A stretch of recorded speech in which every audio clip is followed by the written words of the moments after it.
Di lokal, Sapi lokal. disesuaikan dengan kebutuhan konsumen kan.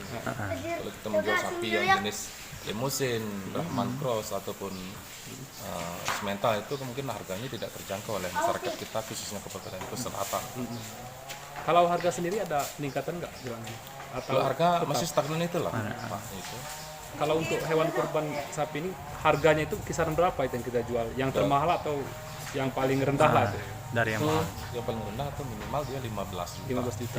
Maksimalnya sampai ke 27 juta setengah 27,5 per ekornya. per ekornya. Sapi ini kita datangkan dari mana? Dari lokal sini lah. Dari lokal sini? Iya, dari Kabupaten Kota Selatan.